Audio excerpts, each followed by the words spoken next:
You should hear what keeps him up at night. This is what keeps me up at night. I don't understand how my fellow Americans, I don't even understand how this election is close. And yes, I'm voting for you, but I would also vote for that wall over there.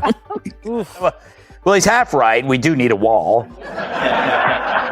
To keep out gang members, fentanyl dealers, human traffickers, and Anna Navarro. What's funny, though, is that Stern actually thought that was a compliment. Stern has become such a wussified sycophant, he doesn't realize that telling Kamala that he'd vote for a wall is telling her that he knows she's as dumb as one.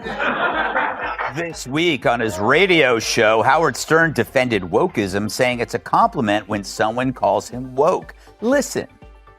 If woke means I can't get behind Trump, which is what I think it means, or that I support people who want to be transgender, or I'm for the vaccine, well, dude, call me woke as you want. I'm not for stupidity, but I am woke, motherfucker, and I love it. Oh, dear, he swore. He swore that'll win over the woke. Greg didn't just criticize Stern's personality, he tore into the show's soul. What used to be a chaotic, fearless circus of shock and satire has crumbled into a lukewarm showcase for Hollywood promotion. Gutfeld compared it to watching a lion declawed and domesticated, now purring on celebrity laps. The once dangerous provocateur of radio has been reduced to background noise in a hotel lobby. Stern's infamous interviews, once known for making publicists sweat and guests squirm, now feel like cozy fireplace chats with scented candle recommendations. Howard used to grill people, Greg scoffed, now he just fluffs their pillows. And compliments their sock choices. He joked that the only danger left in a Stern segment is the risk of dozing off. Then Greg got serious. The real sting, he said, is the hypocrisy. The man who made a career out of mocking the moral police now plays hall monitor for Hollywood's Virtue Squad. Gutfeld called it performance penance, Stern's desperate crusade to scrub every wild, offensive moment from his record by overcorrecting into moral hysteria. At this rate, Greg joked, if he issues one more apology for a joke he made in 1997, the Library of Congress will need an entire wing just for his retractions. But Stern being holed up in his house that long, it explains a lot of things, like how you forget how other people live, especially in hard times like a pandemic. For the longest time, 2 years in fact, the same time Stern's been AWOL, I wondered where he went. Not physically, but mentally. I bet you did too. Remember his screeds about COVID? They were epic and angry and not... But it wasn't just what Stern said, it was how he carried himself. Gutfeld ridiculed the new Howard's smug posture, the condescending air of a man who acts like he's transcended the chaos he once championed.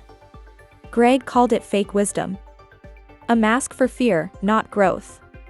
The moment things got hot, Greg said, he didn't rise, he vanished, then returned acting like he'd always been the priest instead of the pyromaniac. He mocked Stern's bizarre transformation from rebel to relevance seeker, pointing out how a man who once sneered at public approval now desperately seeks it from the very elites who once tried to erase him. He used to burn bridges, Greg said, now he polishes them for likes. Even Stern's fans didn't escape the roasting. Gutfeld compared them to a support group, loyalists clinging to nostalgia, too scared to admit that their hero went soft. Listening to Stern now, Greg quipped, is like watching your favorite punk band trade distortion for yoga mats and start filming oat milk ads. And then, naturally, Greg turned to the politics. Now remember, Stern used to throw bologna slices at strippers' butts. With accuracy, I might add. Now he's worried the possible leader of the free world can't handle his verbal foot rub. I wonder if he used to get this nervous for the strippers before he'd spank them on their bare asses with a dead fish. If you're enjoying this video, don't forget to subscribe and hit the bell icon. Now, Greg Gutfeld didn't hold back when it came to Howard Stern's political metamorphosis. What was once wild, unpredictable chaos has mutated into smug, scripted sanctimony. The guy who used to roast the entire spectrum now parrots whatever is trending on Twitter and MSNBC, as if he's more worried about applause from blue-check activists than actual honesty. He didn't just choose a side, Greg said, he handed them the remote and said, tell me what to think. Gutfeld ripped into the absurdity of Stern scolding others for saying the exact kind of stuff that once made his show infamous. It's like watching a former arsonist join the fire department just to lecture people about matches, he said. And then there's the Hollywood desperation. Stern, once the nemesis of the A-list, now treats celebrity approval like oxygen. Greg laughed at the name-dropping, the groveling, the way Stern gushes over stars like he's trying to earn a participation trophy from Vanity Fair. It's like watching a retired UFC fighter pirouette in a tutu, Greg said. Sure, it's graceful, but mostly sad. Here's my theory. Wokeism is a contagion. Stern got it from Jimmy Kimmel, his new best friend, and Kimmel got it from his wife, and his wife got it from where you get all infections, a toilet seat. Kat, I find that his definition of wokeism is very simplistic. I mean, it's like, it's not about COVID. Then Greg took it to the core. Was Howard Stern ever real? Or was the whole shock jock era just a calculated performance? Maybe he wasn't brave, just savvy. Maybe he knew how to read the cultural moment and ride it like a wave.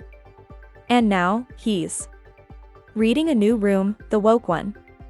So he's swapped out raw rebellion for polished penance, playing the role of reformed icon preaching morality to the very crowd he once mocked. But here's the catch, Greg said, this isn't growth. It's erasure. Stern isn't evolving, he's deleting. Rewriting his past like it was some teenage phase instead of the very identity that made him famous. Now he's cloaked in slogans and fake humility, aiming for sainthood while pretending the old tapes never existed. Gutfeld called it cowardice masquerading as enlightenment. He didn't face his past, Greg said. He abandoned it, then turned around and scolded anyone who still lives in that world. It's not inspiring. It's humiliating. And worst of all, it's predictable. Because when rebels stop rebelling, they don't become legends. They become house pets. Stern used to challenge the system. Now he begs it for approval. And somewhere along the way, he forgot why anyone ever gave a damn, ask ChatGPT. You're going to stop putting up with the idiots in this country and just say, it's mandatory to get vaccinated. Fuck them, fuck their freedom. I want my freedom to live. Man, this guy makes Anthony Fauci sound like a Canadian trucker. But, maybe you should follow his next vaccine with a shot of Valium. But it's weird. He went from ridiculing the man to becoming him. No longer embracing rebellion, he French kisses regulation. He went from mocking a radio executive who was a rigid by-the-book a-hole that he named Pig Vomit to being Pig Vomit himself. He went from Howard Stern. Greg leaned back with a grin, not just satisfied, but triumphant. He hadn't simply roasted Howard Stern. He had stripped him bare, exposing a man so obsessed with protecting his legacy that he forgot how to live up to it. Stern used to be the ringleader of chaos. Now, he's the clipboard guy at the velvet rope, checking names and smiling for the cameras.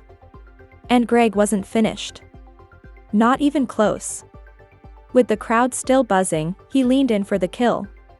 Because the truth wasn't just that Stern had sold out or gone soft, it was that he had become something worse, predictable. And for someone who once thrived on shock, surprise, and risk, predictability was the ultimate death sentence. Greg locked in on that point. Stern used to be the guy who made you hold your breath before he spoke. Now, you already know what he's going to say. Every take, every guest, every question wrapped in the same stale packaging. Gutfeld joked you could program your coffee machine to Stern's opinions, same script, different day. All of it filtered through a multi-million-dollar echo chamber, padded with soft pillows of self-importance, sanitized outrage, and the kind of Hollywood-approved concern that makes your eyes roll back in your head. Went from getting people to fart songs out of their butt to commiserating with the super wealthy about the evils of Trump, who was a guest on Howard's show many times. But I get it now. He's got new friends and they bring new views. It's celebrity peer pressure.